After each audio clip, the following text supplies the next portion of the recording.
বিড়াল আর কলার খোসা।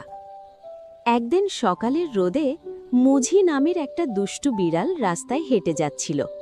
তার মাথায় একটাই চিন্তা, আজকে কিছু মজার মজার দুষ্টামি করব।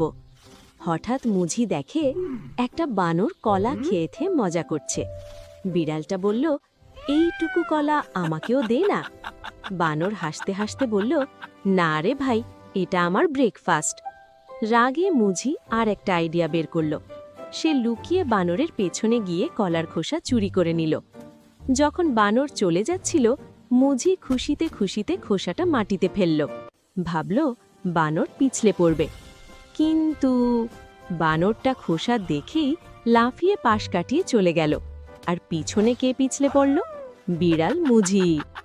মাটিতে পড়ে মুঝি বলল, হায়,